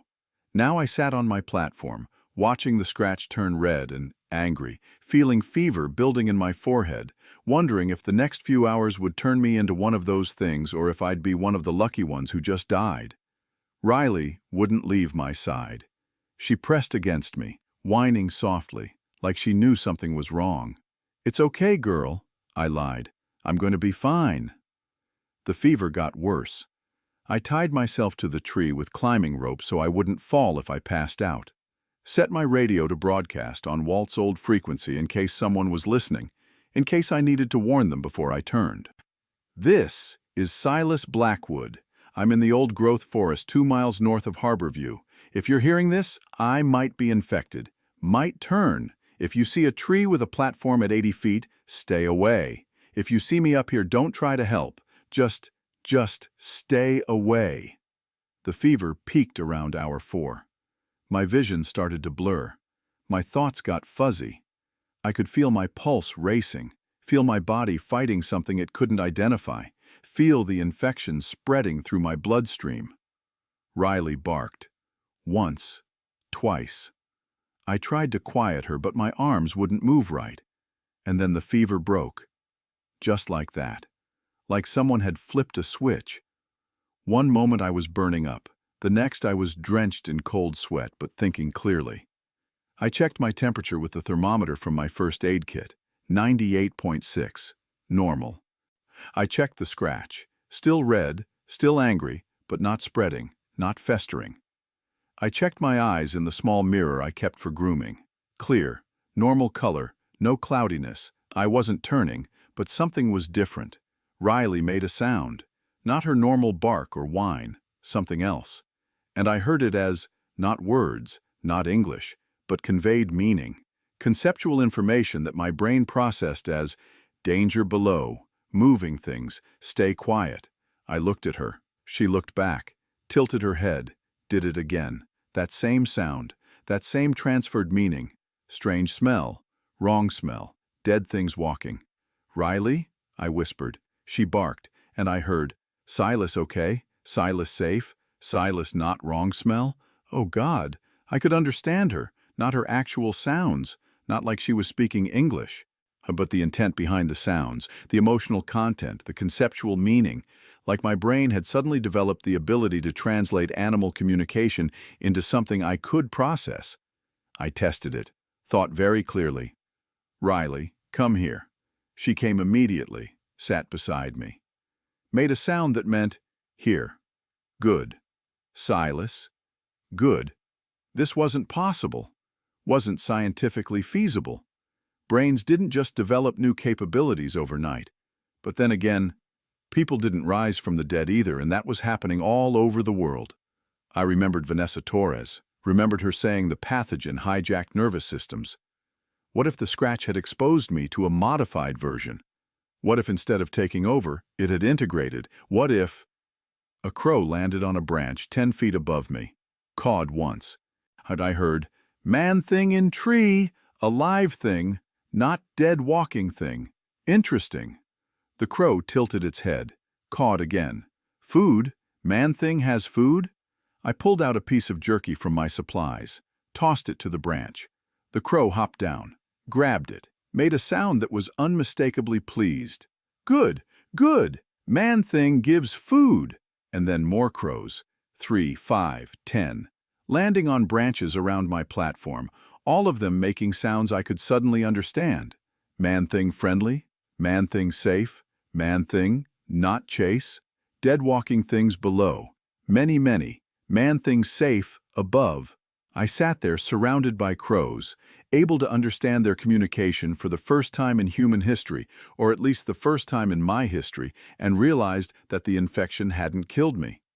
It had changed me.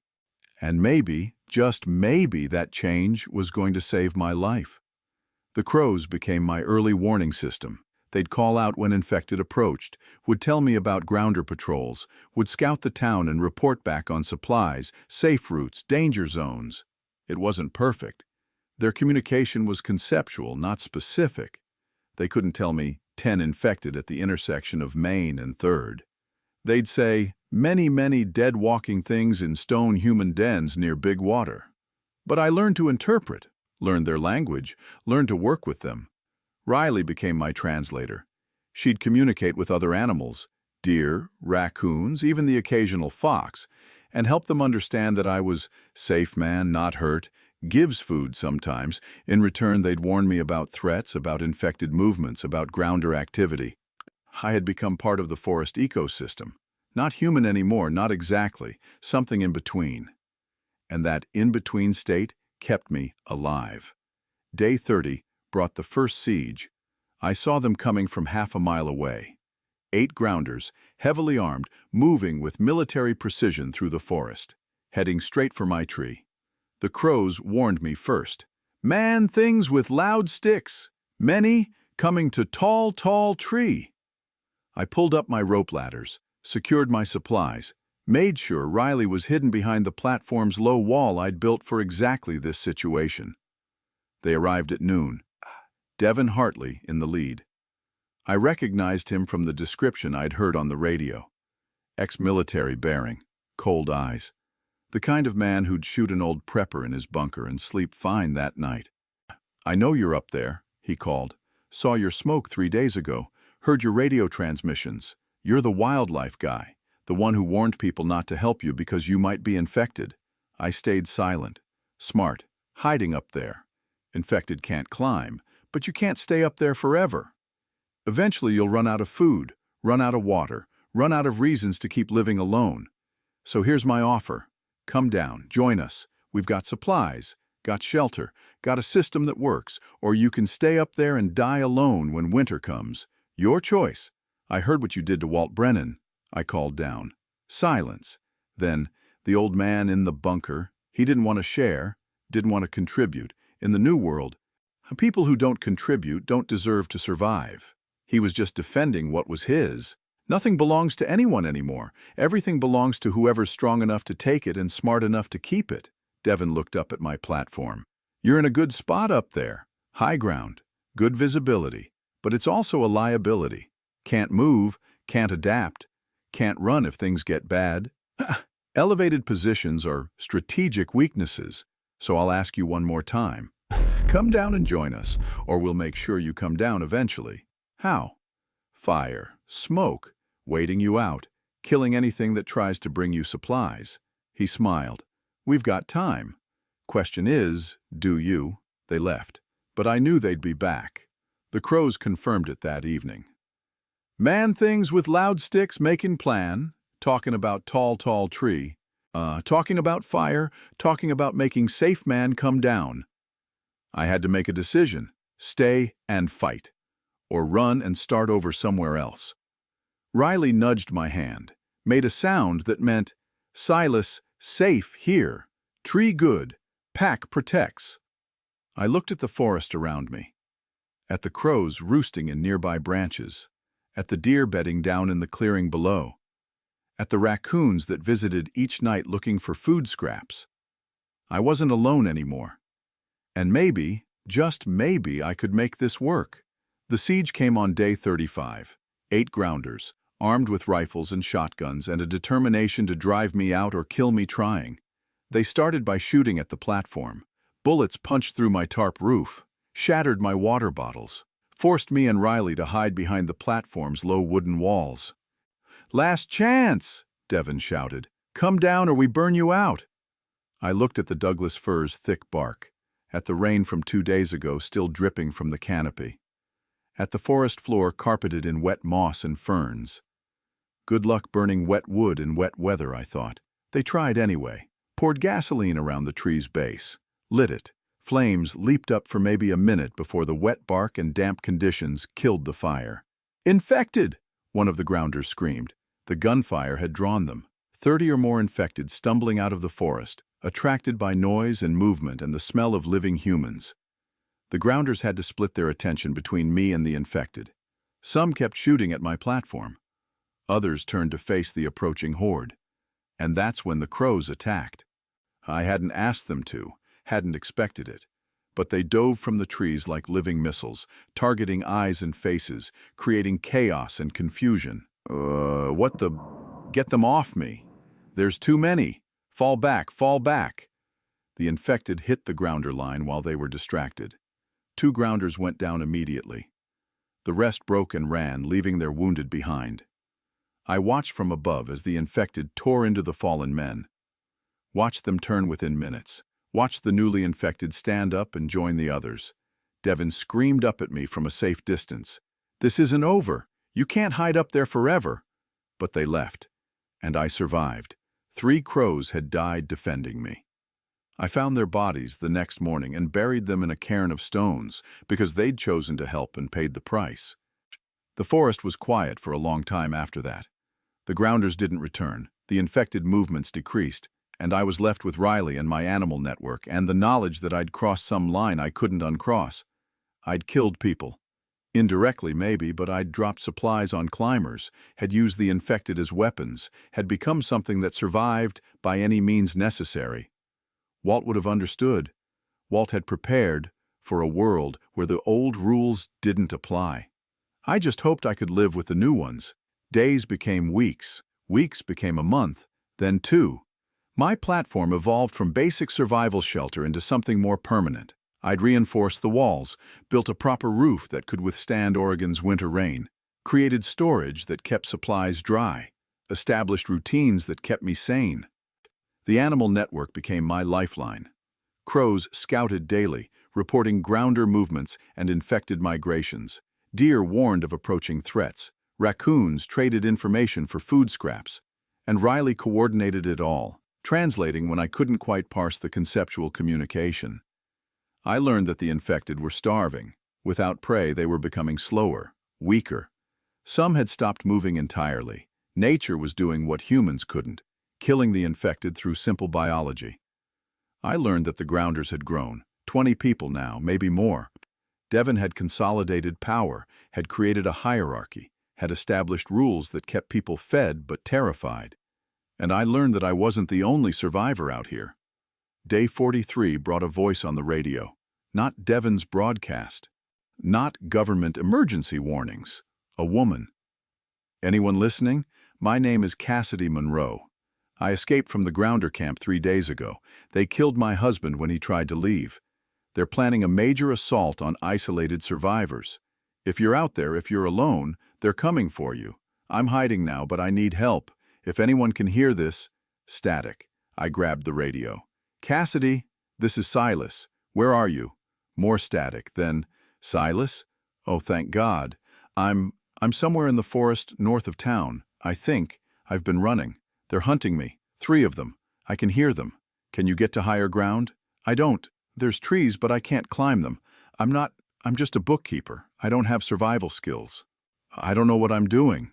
Through my binoculars, I could see movement in the forest about a quarter-mile south. 3 grounders, and something that looked like it could be a person running. The crows confirmed it. Woman thing running. Man things with loud sticks chasing. Woman thing scared. I made a decision. Head north, toward the old growth area. Look for a massive Douglas fir with a platform 80 feet up. That's me. I can provide cover. "They'll kill you. They've been trying to kill me for weeks. Let them try again." I watched through the scope as Cassidy ran toward my position. Watched the grounders close in behind her. Watched them raise their rifles. I fired 3 warning shots. High. Not trying to hit anyone, just letting them know they were in range. The grounders stopped, looked up. "Saw me for the first time." "The tree guy," one of them said, voice carrying in the stillness. "Leave her alone," I called down. "She's property. She escaped. That's theft. She's a person, not property." "Everything's property now. Everyone serves someone. That's how survival works." "Then I guess we disagree on survival." I fired again. This time close enough that they felt the bullet pass. They retreated, firing back. Bullets hit the tree trunk, the platform, my supplies. But by the time they'd gathered themselves, Cassidy had reached the tree base. "Climb!" I shouted. "Use the ropes! Pull yourself up!" She climbed like someone who'd never climbed before in her life. Slow, awkward, but determined. The grounders were regrouping, coming back. "Infected approaching," I called down to them. "You've got maybe 2 minutes before they're on you." They looked, saw the infected stumbling toward the sound of gunfire, made a choice. They ran. Cassidy made it to the platform just as the infected reached the tree base, collapsed on the wood, gasping, bleeding from a cut on her leg. "Are you bitten?" "No. Scratched on a branch. Not one of them. Just a branch." I checked anyway. Clean wound. No infection. Just blood and fear and exhaustion. "Welcome to the canopy," I said. "Population 2, plus 1 dog." Riley sniffed Cassidy carefully. Made a sound that meant, "New pack member? Safe smell?" "Yeah," I told her. "New pack member. We keep her safe." Cassidy looked at me like I was crazy. I couldn't blame her. I was sitting 80 feet up a tree talking to a dog. I'd covered in dirt and scars and probably looking like I'd lost my mind weeks ago. "You can understand the dog?" she asked. "Long story. Involves infection and mutation and abilities I didn't have 2 months ago. Short version. Yes, I can understand animals, and right now they're saying you're safe to be around." "That's insane." "Yeah, welcome to the new world." She started crying then. Not loud, not dramatic, just quiet tears of relief and exhaustion and the weight of everything she'd been through. I let her cry. Gave her water, gave her food, gave her space to process. When she finally stopped, she looked at me and said, "Thank you for saving me, for risking yourself, for being human when everyone else forgot how." "I'm not sure I'm human anymore," I said, thinking about the animal communication, the mutation, and all the ways I'd changed. "You're human enough," she said. "You helped when you didn't have to. That's more than most people can say these days." We sat there as the sun set, watching the infected mill around the tree base, waiting for them to leave, sharing supplies and stories and the tentative hope that maybe survival didn't have to mean being alone. Cassidy became my eyes and ears on the grounder camp.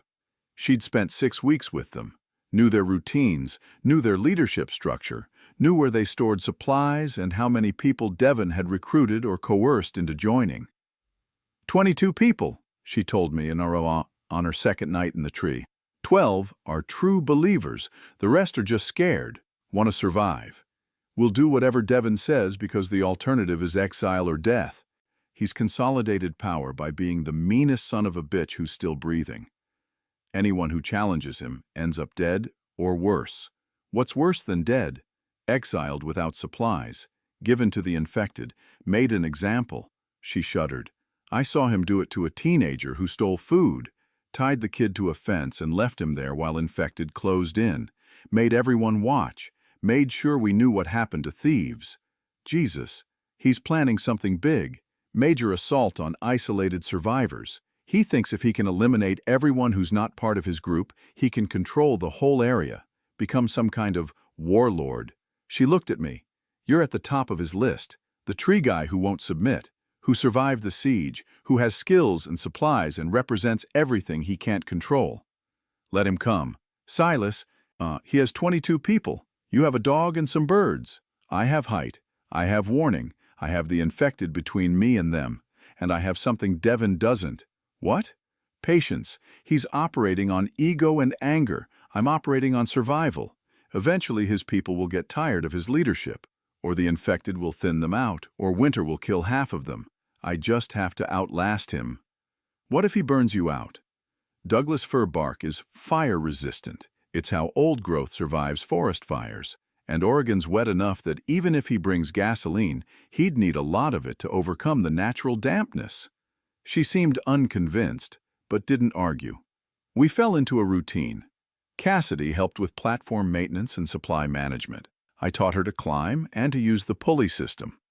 Riley adopted her as additional pack, which meant the other animals accepted her too.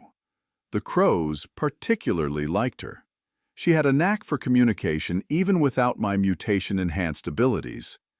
Would leave them food scraps and shiny objects, and they'd bring her gifts, bits of metal, interesting rocks, once an entire nest that had been abandoned. Why do they do that? She asked. Crows are smart. They remember people who are kind to them, build relationships. Some researchers think they have theory of mind, the ability to understand that other beings have thoughts and intentions different from their own. So they're giving me presents? Yeah. Or tributes, or bribes for more food. With crows, it's hard to tell the difference. She smiled. First real smile I'd seen from her. I like the idea that even in the apocalypse, birds are still making friends and doing bird politics. Life continues. That's what I've learned up here. The world didn't end for the deer or the crows or the raccoons, just for us. And even then, some of us are adapting. By living in trees and talking to animals. Exactly. You know that's insane, right? Oh, absolutely, but it's working. Days 47 through 50 brought increasing grounder activity. The crows reported large groups moving through the forest, hauling supplies, building something in the town square. Cassidy confirmed. They're fortifying, building walls, preparing for winter. Devon's got them convinced that if they can just survive until spring, they'll be the foundation of a new society. He's very good at selling hope when you're desperate enough to buy it. What's he using for materials? Everything. Houses, cars, store inventory. He's got people tearing down buildings and using the wood and metal to build barricades. It's actually impressive in a terrifying fascist sort of way. And the infected? Decreasing. Starvation mostly. The ones that are left are the strongest, but even they're slowing down. Devon thinks by spring, they'll be gone entirely, and humans can start reclaiming territory. He's probably right. Biology has limits, even mutated biology. The infected can't survive without food any more than we can. So what then? We just wait for them to die off and hope Devon doesn't kill us first? Pretty much. That's a terrible plan. You got a better one? She thought about it. Actually, yeah. We sabotage them. Use your animal network to identify their supply caches. Steal what they need to survive the winter, force them to spread out looking for resources, make survival so hard that people start deserting, undermine Devon's authority by proving he can't protect his people. I looked at her. That's ruthless. I watched them kill my husband, watched them abuse people who just wanted to survive with dignity. Ruthless is what they deserve. You sure? Because once we start this, there's no going back. They'll hunt us seriously. No more half-hearted sieges. They'll commit to killing us. They're already committed to killing you. Difference is now we're fighting back. She was right, and I was tired of hiding. Okay, I said. Let's sabotage some fascists. The plan was simple. Use the crows to identify grounder supply caches. Use the deer to scout patrol routes. Use the raccoons to access storage areas that humans would have difficulty reaching. And use Riley to coordinate it all into a system that worked. We started small, stealing medical supplies from an unguarded cache. The grounders thought infected had gotten in, that maybe animals had scattered things, didn't suspect organized theft. Then we moved to food, contaminated a water barrel by having raccoons swim in it. Nothing dangerous to animals, but enough to make humans sick. The grounders lost 3 days dealing with dysentery. Then we got creative. Had crows drop infected flesh into their kitchen supplies. Created paranoia about contamination. Made them throw out food they couldn't afford to lose. Devon's broadcasts became increasingly unhinged.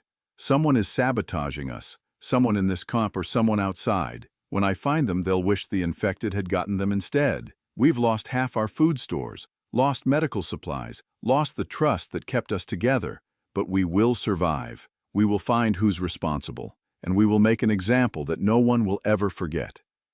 By day 55, his group had fractured.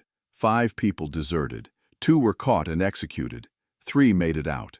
One of them, a young guy named Trevor, maybe 25, made it to my tree.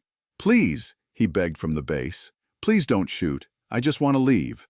I just want out." I could have killed him, should have, maybe, from a pure survival standpoint. Every grounder who knew my location was a threat. But he was just scared, just young, just someone who'd made bad choices in a world where there were no good options. "Run west," I called down. "Don't come back. Don't tell Devon where I am. And if I see you again, I won't be merciful." He ran. The crows confirmed 2 days later. Young man thing went far away. Not come back. Safe. Cassidy was furious. "You let him go? He's a grounder. He could lead them here. He's a kid who got caught up in something bigger than himself. Same as you. Same as me. If we start killing everyone who might be a threat, we become the thing we're fighting against. So you're willing to die for your principles?" "No. I'm willing to stay human despite everything trying to make me into a monster. There's a difference." She didn't speak to me for a day. Then she came back and said, "You're right, I'm sorry, I'm tired of being scared, tired of looking over my shoulder, tired of this." "Me too. But the alternative is worse." "What's the alternative?" "Becoming Devon." That shut her up. Day 58 brought the final assault. The crows gave me advance warning. Many man-things with loud sticks coming. Angry smell, kill smell, coming to tall tree. Devon arrived with 8 loyal followers, his entire remaining force, minus the ones too sick or injured to fight. "I know you're behind the sabotage," he called up. "I know you've been stealing from us, using animals somehow. I don't understand how, but I know it's you, and today it ends. Come down or we come up. You can't climb this tree. We've established that. Then we'll wait. We'll siege you. We'll kill anything that brings you food or water. We'll make sure that when you finally come down, whether it's days or weeks or months, we'll be here waiting. And when you do come down, I will make your death last a very long time." I looked at Cassidy. She looked back.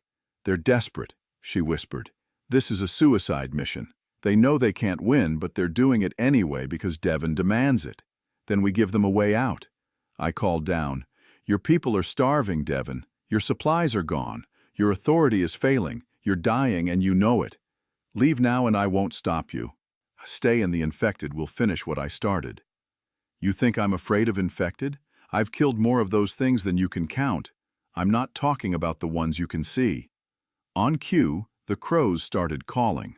The deer stampeded through the clearing, and from every direction, attracted by days of careful baiting and sound attraction, infected converged on our position.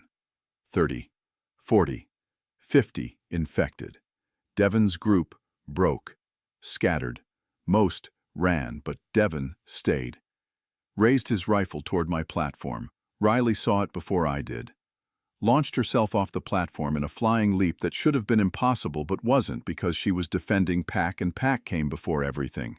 She hit Devon mid-shot. The bullet went wide. They both fell. Devon screamed as infected swarmed him. Riley scrambled back. I made it 3 feet before one of the infected grabbed her. No! I was descending before I knew I was moving. Rope burning through my gloves. Platform forgotten. Safety forgotten. Everything forgotten except Riley being torn apart by things that used to be human. I hit the ground hard, rifle in hand, started shooting. Headshots, center mass, didn't matter, just shooting anything that came near Riley. Cassidy was behind me, also shooting, also screaming. We made it to Riley. She'd been bitten. Shoulder wound, bad but not fatal if we got her to safety.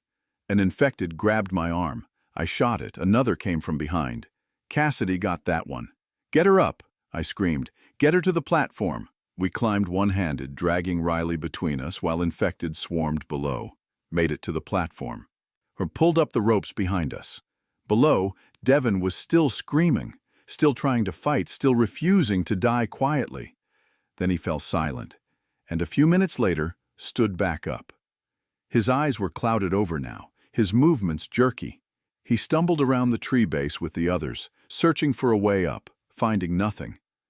I treated Riley's wound with everything I had. Antibiotics, bandages, hope. "She's infected," Cassidy said quietly. "She's immune, like me. The scratch I got, I didn't turn.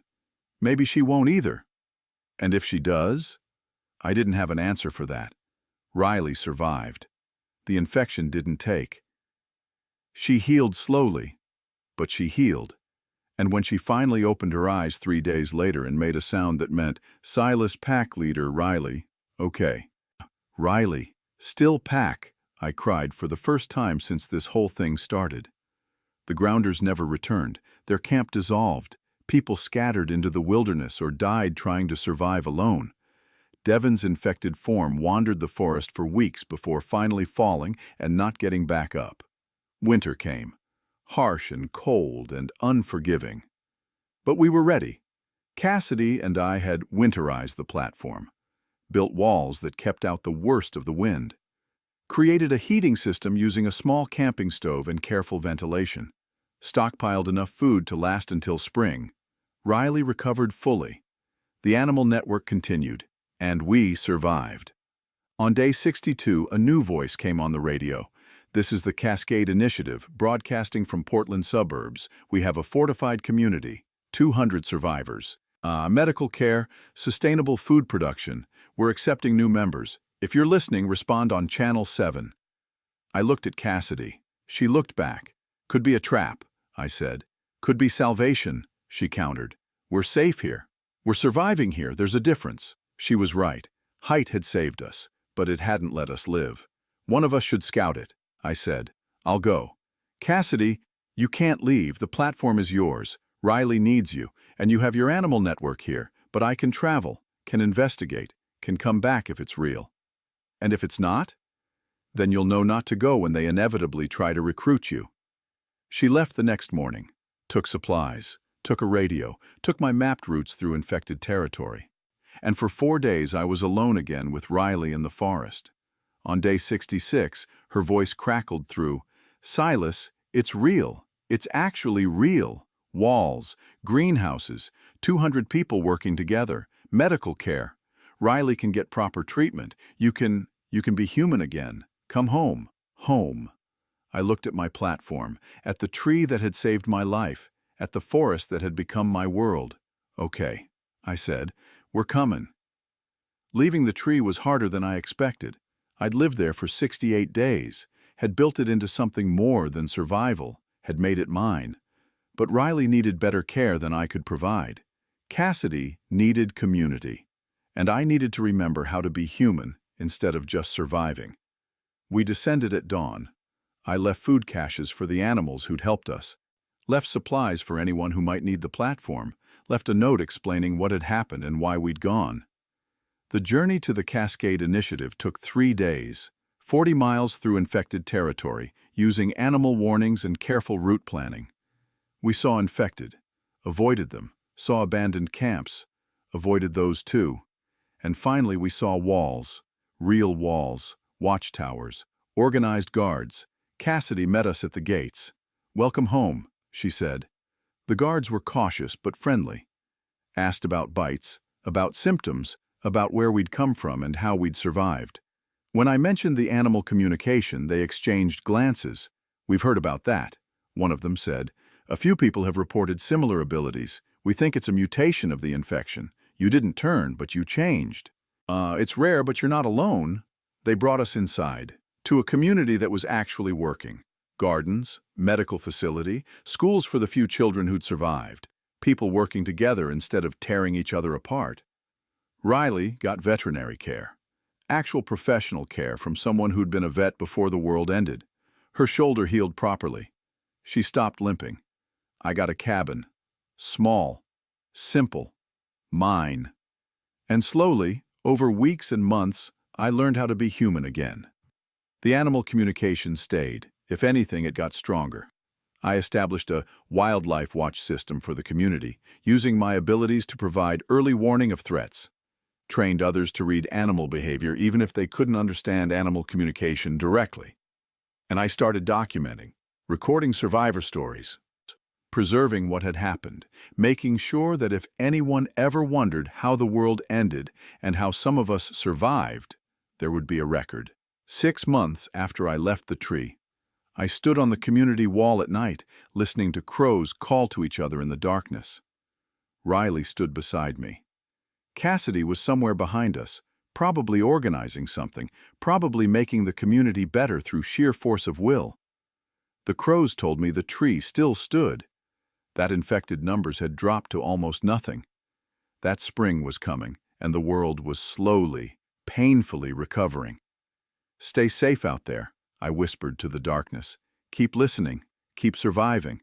And if you see a tree house in an old-growth forest, remember someone lived there once and made it through. You can too." I was Silas Blackwood. I survived the end of the world by climbing a tree and learning to talk to birds, and somehow, impossibly, I found my way back to being human. Not the human I was before. That person died when the world ended. But someone new. Someone changed, someone who understood that survival wasn't the same as living, and living wasn't the same as being alive. Someone who chose connection over isolation, trust over fear, and hope over despair. Even when it was hard, especially when it was hard, because in the end, that's what made us human.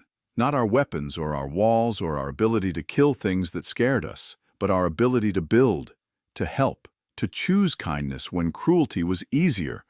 The ground wasn't death anymore. We could descend, we could build, we could try. And that, more than survival, more than safety, more than anything else, that was worth living for. Author's note. Tommy Breckenridge was based on someone I met in Seattle who did actual crime scene cleanup. He told me once that the smell never leaves you, not the physical smell, which you can wash off, but the memory of it. The knowledge that humans are just meat when you strip away everything else. That's what I wanted to capture in the opening. The moment someone realizes the rules have changed forever. The Sentinel Island setup came from researching private islands owned by tech billionaires and wondering what would happen if their experimental parties went very wrong. The cannibal cult angle is disturbing but not unprecedented. There's documented history of extreme ritual practices in high society circles that never see daylight. Silas's arc mirrors what I think most people would actually experience in a collapse scenario. Not instant badass transformation. Slow, painful adaptation, loss of identity, gain of something new. The animal communication element came from reading about how major neurological events can unlock latent abilities. Not magic, just biology we don't fully understand yet. Walt Brennan speaks for every prepper who's been mocked and will probably be right exactly once. This one's for them. The Cascade Initiative represents what I hope humans would actually do. Build instead of destroy. Help instead of hurt. Choose community over chaos. Whether that's realistic or wishful thinking, I'll leave to readers to decide. To the cleanup crews, the emergency responders, the people who see humanity's worst moments and still show up for work, thank you. To everyone who's ever climbed a tree and wondered what it would be like to live up there, now you know. And to everyone who chose kindness when cruelty was easier, you're the reason civilization survives. SB Seattle. WA. The ground isn't always death. Sometimes it's just waiting for you to be ready to come back down.